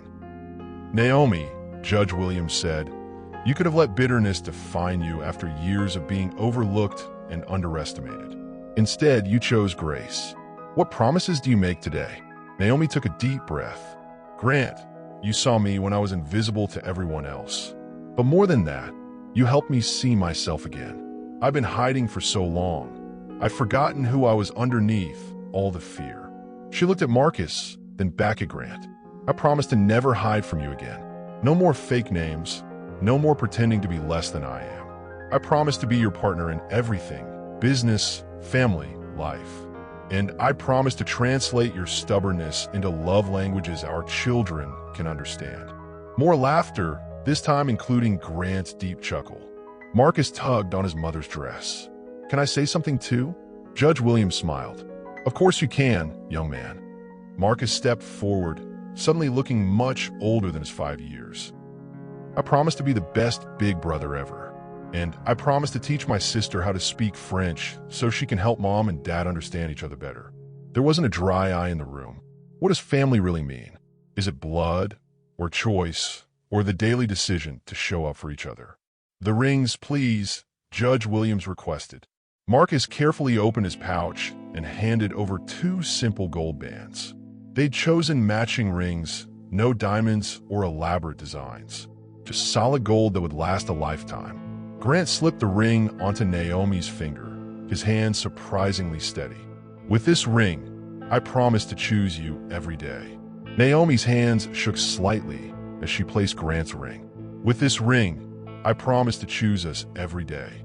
By the power vested in me by the state of Illinois," Judge Williams declared, "I now pronounce you husband and wife. Grant, you may kiss your bride." The kiss was soft, sweet, full of promise rather than passion. They were both crying now, overwhelmed by the magnitude of what they'd just committed to. Behind them, the small audience erupted in applause. Cameras flashed from the back of the room, where the media had been allowed to watch from a distance. But Grant and Naomi only heard each other's heartbeats. "I love you, Mrs. Calloway," Grant whispered against her lips. "I love you too, Mr. Calloway," she whispered back. Marcus wrapped himself around both their legs. "I love you both," he announced loudly, making everyone laugh. As they walked back down the courthouse steps as a married family, reporters shouted questions. "How does it feel to be married? What's next for your company? Any advice for other couples?" Grant stopped at the bottom of the steps, his arm around Naomi's waist, Marcus holding her hand. "Love doesn't see color or class or job titles," he said clearly. "Love sees the heart. And if you're brave enough to really look, really listen, you might find that the person you need most has been right there all along." A reporter called out, "What would you say to people who think your relationship moved too fast?" Naomi stepped forward. "We didn't move fast," she said. "We moved at the speed of truth. When you stop pretending and start being honest with yourself and each other, everything else falls into place. Do you believe in soulmates? Or do you believe we choose who becomes essential to us?" That evening, they had a small reception at their penthouse. Nothing elaborate, just good food, soft music, and the people who mattered most. Grant watched Naomi across the room, talking with his assistant Jennifer about the translation department. Even 8 months pregnant, she commanded attention with her intelligence and warmth. Marcus was entertaining the detective's kids with magic tricks he'd learned at school. The boy was a natural performer, comfortable with being the center of attention in a way that reminded Grant of himself at that age. "You look happy," Detective Martinez said, joining Grant by the windows. "I am happy," Grant replied. "For the first time in my adult life, I'm genuinely happy." "What changed?" Grant thought about it. "I stopped trying to control everything. I stopped thinking I knew what was best for everyone. I started listening instead of just waiting for my turn to talk." Have you ever realized that the thing you thought would make you happy was actually keeping you from happiness? Later, after the guests had gone home and Marcus was asleep, Grant and Naomi sat together on their couch. She was exhausted from the long day, but glowing with contentment. "How are you feeling, Mrs. Calloway?" Grant asked, helping her put her feet up. "Tired," she admitted, "but perfect. Today was perfect, even with all the reporters and cameras." "Especially with all the reporters and cameras," she smiled. "Our story is helping people. That makes it worth it." She was right. They'd been getting letters from other couples who said their story had given them courage. To be honest about their backgrounds, to take chances on unlikely love, to believe that real partnerships were possible. "Speaking of our story," Grant said, "there's something I want to give you." He pulled out a small wrap box. "I know we said no elaborate gifts, but I couldn't resist." Naomi opened it carefully. Inside was a simple silver locket, engraved with words in multiple languages. "It says my heart in 7 different languages," Grant explained. "French, Spanish, English, Italian, Portuguese, German, and Arabic. All the languages you speak." Naomi's eyes filled with tears again. "Grant, it's beautiful." "Open it," he said. Inside were 2 tiny photos, one of Marcus, one of the ultrasound image of their daughter. "My whole heart," Naomi whispered, touching the locket. As they prepared for bed that night, Grant realized this was just the beginning. Tomorrow they would wake up as husband and wife, ready to face whatever challenges came next. But tonight, they were simply Grant and Naomi, two people who had found each other against all odds and chosen to build something beautiful together. Some fairy tales end with happily ever after. Real love stories end with let's see what we can build together. The most beautiful language isn't French or English. It's the universal tongue of family that chooses each other every single day.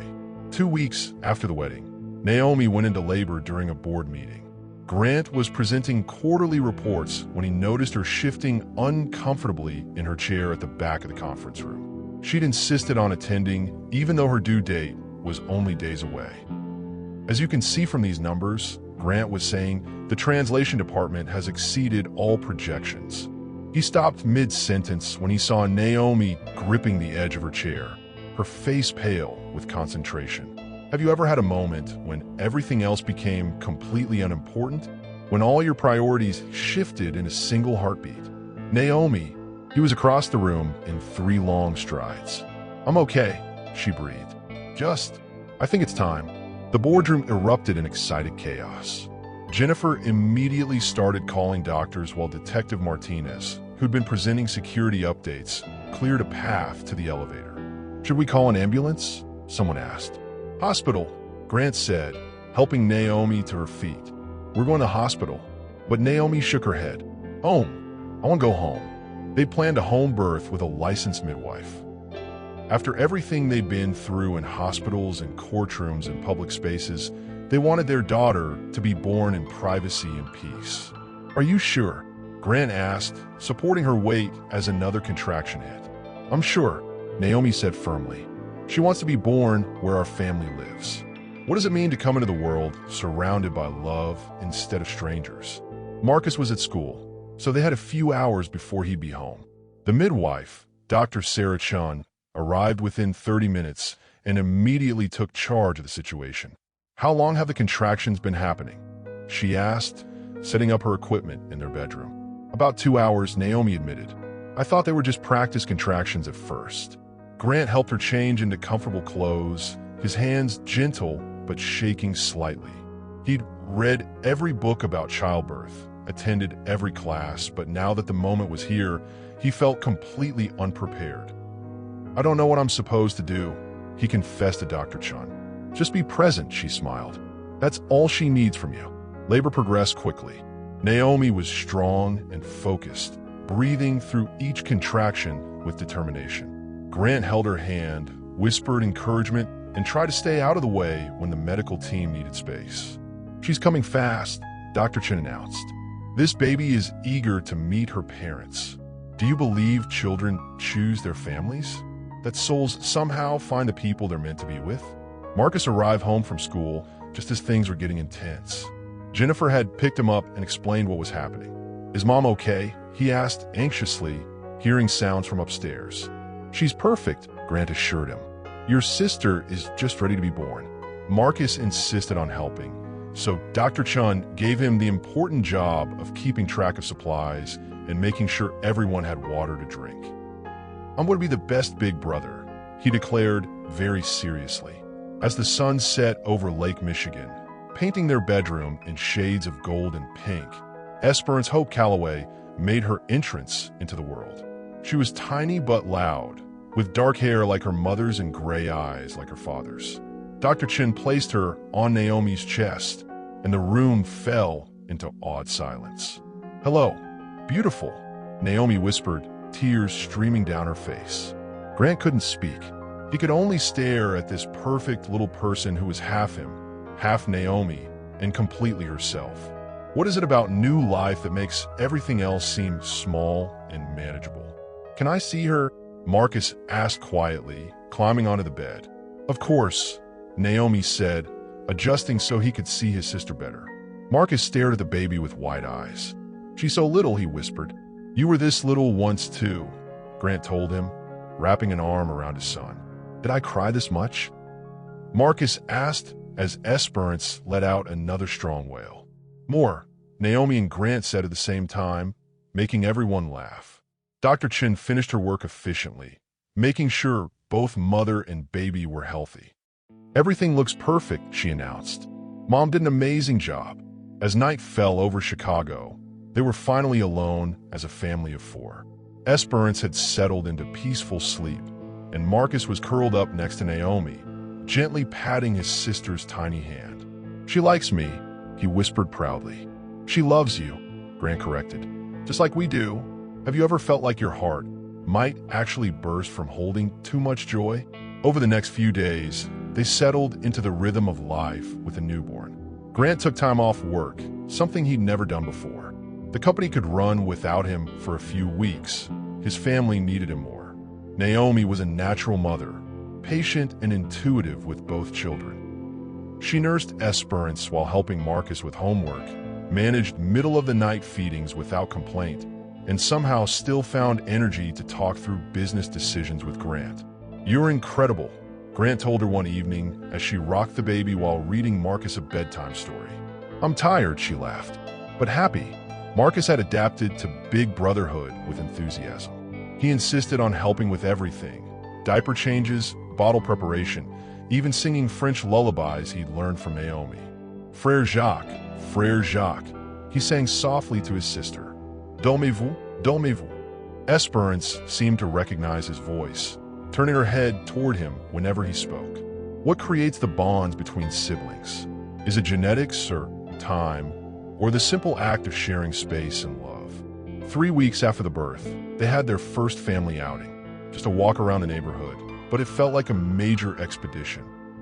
Grant pushed the stroller while Naomi walked beside him, Marcus running ahead to investigate interesting leaves and rocks. Other parents smiled and waved, recognizing them from news coverage. But the attention felt different now, warmer, more supportive. "Look at that beautiful family," an older woman commented to her friend as they passed. "They look so happy together," her friend agreed. Grant and Naomi exchanged glances. They did look happy together, felt happy together. The media circus had died down, replaced by genuine goodwill from their community. The translation department was thriving under Naomi's remote management. She'd hired 3 full-time translators and was developing programs to help other companies communicate better with diverse workforces. "We're getting requests from businesses all over the country," she told Grant as they sat in their living room that evening. "They want to know how to build more inclusive environments." "What do you tell them?" Grant asked, gently bouncing Esperance, who was fussing slightly. "The truth," Naomi said. "That inclusion isn't a policy, it's a practice. You have to show up for people, listen to them, see them as complete human beings." It sounded simple when she said it, but Grant knew how hard it was to actually live that way. His old habits of judgment and assumption still crept up sometimes. "Do you think people can really change their fundamental nature? Or do we just get better at managing our worst impulses?" Marcus interrupted his thoughts by climbing onto the couch with a book. "Dad, will you read to me?" "Of course," Grant said, settling Marcus on one side while still holding Esperance.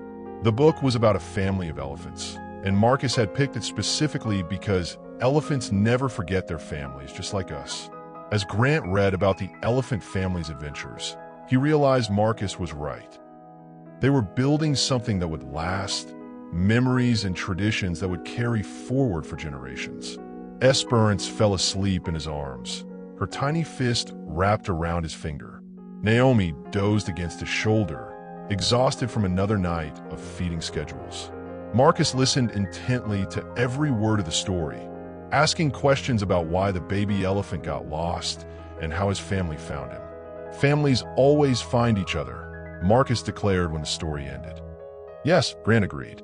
"They do." Outside their windows, Chicago glittered with lights that looked like promises. Inside, surrounded by the people who mattered most, Grant finally understood what home really meant. It wasn't a place. It was the people who chose to build something together day after day in whatever language love required. Some stories end with happily ever after, but the best ones end with "this is just the beginning of forever." 5 years later, Grant stood at the podium of the United Nations headquarters in New York, watching his wife address delegates from around the world. Naomi had been invited to speak about language barriers and economic equality, her translation programs now implemented in companies across 3 countries. In the wings, Marcus held his sister Esperance's hand while she clutched her favorite stuffed elephant. At 10 years old, Marcus was fluent in 4 languages and already talking about following his parents into business. Esperance, now 5, could switch between English and French mid-sentence and had inherited her mother's gift for making everyone feel understood. Have you ever watched someone you love achieve something they never thought possible?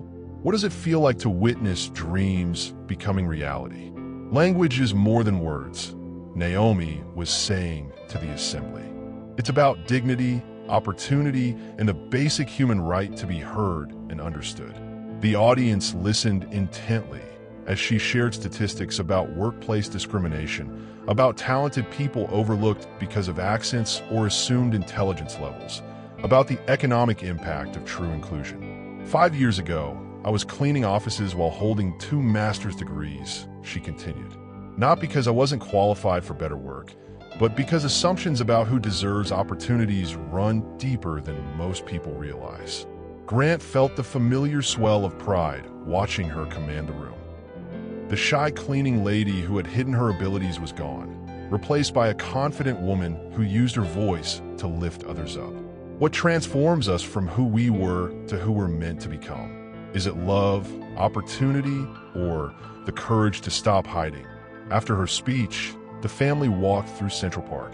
It was October, and the leaves were turning brilliant shades of gold and red. Esperance ran ahead, collecting interesting rocks while Marcus explained the science of photosynthesis that he'd learned in school. How does it feel? Grant asked Naomi, taking her hand as they walked. Surreal, she admitted. Sometimes I still can't believe this is my life. Believe it, Grant said. You've earned every moment of this.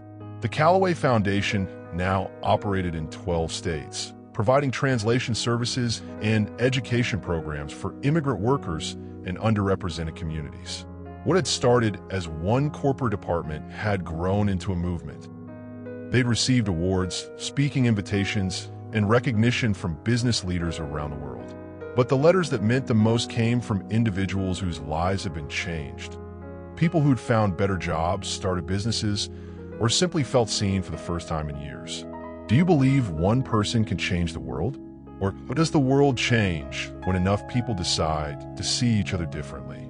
That evening, in their hotel suite overlooking the Manhattan skyline, the family settled in for their nightly routine. Marcus helped Esperance with her kindergarten homework while Grant and Naomi reviewed tomorrow's schedule. The documentary crew wants to do final interviews in the morning, Naomi said, looking at her calendar. Then we fly back to Chicago for the scholarship ceremony. The documentary about their story had premiered the month before, focusing not just on their romance, but on the broader issues of workplace equality and economic opportunity. It had sparked conversations in companies, schools, and communities about how assumptions shape reality. Are you tired of telling our story? Grant asked. Naomi considered the question seriously. No. If our story helps even one person believe they deserve better treatment, or helps one employer see their workers differently, then it's worth sharing. Marcus looked up from helping his sister with math problems. When I grow up, I want to help people like you and Dad do. What kind of help? Naomi asked. I want to make sure kids who speak different languages don't feel stupid in school, Marcus said. And I want to help parents find good jobs, even if they have accents. Esperance nodded seriously. Me too, but I also want to have elephants. The adults laughed, but Grant heard the deeper message in his son's words. Marcus had grown up watching his parents turn their painful experiences into purpose. Now he wanted to continue that work. What legacy do we really leave? Is it money and property, or the values we model and the changes we inspire? As they tucked the children into bed, Esperance asked her usual question. Tell me the story of how you and Daddy met. It had become a family tradition, this bedtime story about the arrogant CEO and the underestimated cleaning lady who found love in the middle of corporate chaos. Once upon a time, Grant began, there was a man who thought he knew everything about everyone just by looking at them. And he was wrong, Marcus added, having heard this story hundreds of times. Very wrong, Naomi continued, because the most important things about people can't be seen with eyes, only with hearts. And then what happened? Esperance asked, even though she knew every word. They learned to see each other truly, Grant said, and they built something beautiful together. The end? Esperance asked hopefully. No, all three adults said together. Just the beginning. After the children were asleep, Grant and Naomi stood on the hotel balcony looking out at the city lights. 10 years of marriage, 2 children, a business empire, and a foundation that was changing lives, but Grant still felt like they were just getting started. What are you thinking about? Naomi asked, noticing his contemplative mood. The ring, Grant said. Do you remember when I first saw you wearing it? Naomi smiled, touching the simple platinum band that had started everything. You looked like you'd seen a ghost. I had, Grant said. I'd seen the ghost of who I used to be, and who I thought I'd lost forever. Do you ever wonder what would have happened if I hadn't worn it that day? Grant considered this. I think we would have found each other eventually. Maybe not as dramatically, but somehow. You really believe that? I believe some people are meant to find each other, Grant said. Not in a mystical way, but in a practical way. We needed what the other person had to offer. You needed someone to see your worth. I needed someone to teach me how to really look. Do you believe in destiny? Or do you believe we create meaning from the connections we choose to nurture? Naomi leaned against him, solid and warm and real. I love our life, she said simply. Even the hard parts. Especially the hard parts, she said. The hard parts taught us who we really are. The next morning, they completed their final documentary interviews. The filmmaker asked the question everyone wanted to know. What advice would you give to couples facing similar challenges? Grant and Naomi looked at each other, sharing one of those wordless communications that long-married couples develop. Stop making assumptions, Naomi said, about yourself, about your partner, about what's possible. And remember that love isn't a feeling, Grant added. It's a choice you make every day. Some days it's easy, some days it's work, but it's always a choice. What about people who say your story is unrealistic? The filmmaker pressed. That this kind of dramatic change doesn't happen in real life. Change happens every day, Naomi replied. People choose to see differently, treat others better, and build something new. Our story isn't special because it's unique. It's special because it's possible for anyone willing to do the work. What makes love last? Is it chemistry, commitment, or the daily choice to grow together instead of apart? On the flight home to Chicago, Grant watched his family. Marcus was reading a book about marine biology while simultaneously teaching Esperance card tricks. Naomi was reviewing proposals for expanding their foundation into Europe. They were busy, successful, fulfilled people with full lives and big dreams. But they were also just a family, dealing with homework and bedtime stories, arguing about what movie to watch, negotiating chores and allowances. The ordinary moments were as precious as the extraordinary ones. As the plane descended toward Chicago, Grant could see their city spread out below like a map of possibilities. Somewhere down there, other people were struggling with assumptions and prejudices, with loneliness and misconnections, with dreams they thought were impossible. Dad, Marcus said, looking out the window beside him, do you think our story really helps people? Grant thought about the letters they received, the companies that had changed their hiring practices, the families who'd found courage to be honest about their backgrounds. I think our story helps people believe their own stories matter, Grant said. And that's the most important thing we can do. Help people believe they're worthy of good things. Have you ever realized that your greatest pain could become your greatest purpose? That the thing you wanted to hide could become the thing that helps others? That evening, back in their Chicago penthouse, they gathered for their traditional family dinner. It was a simple meal, nothing fancy, but it represented everything they'd built together. As they sat around the table, sharing stories about their day, Grant looked at each face illuminated by candlelight. Naomi, still beautiful at 35, her intelligence and kindness shining brighter than ever. Marcus, growing into a thoughtful young man who cared about justice and fairness. Esperance, spirited and curious, already showing signs of her parents' determination. "What are you grateful for today?" Naomi asked, a question she posed every evening. "I'm grateful for French homework," Marcus said, making everyone laugh, "because it means I can talk to Mom in her favorite language." "I'm grateful for my elephant collection," Esperance declared, "and for story time." "I'm grateful for second chances," Naomi said, looking at Grant across the table. "I'm grateful for all of you," Grant said, "for teaching me that the best translations aren't between languages, they're between hearts." As they cleaned up dinner together, each person taking their familiar role in the family routine, Grant realized this was what success really looked like. Not the awards or recognition or money, but this people who chose each other day after day, building something that would last. Later that night, as they had every night for 10 years, Grant and Naomi sat together reviewing the day, making plans for tomorrow, simply enjoying each other's company. "Any regrets?" Grant asked, a question that had become their private ritual. "Only that it took us so long to find each other," Naomi replied, giving the same answer she'd given for years. "Maybe it took exactly as long as it needed to," Grant said. Outside their windows, Chicago sparkled with lights that looked like stars that had decided to stay close to Earth. Inside, a family that had been built on truth, trust, and the courage to translate love into action settled in for another night of ordinary dreams. Some translations are between languages. Others are between hearts, between past and future, between who we were and who we're becoming. The best translations, Grant had learned, don't just change words, they change worlds. And sometimes, if you're very lucky, they change everything. What part of Grant and Naomi's journey spoke to you most? Would you have had the courage to take the risks they took for love? Share your thoughts in the comments below, and don't forget to subscribe for more stories about real love in an unreal world. *. Remember, the most powerful love doesn't rescue you from your life.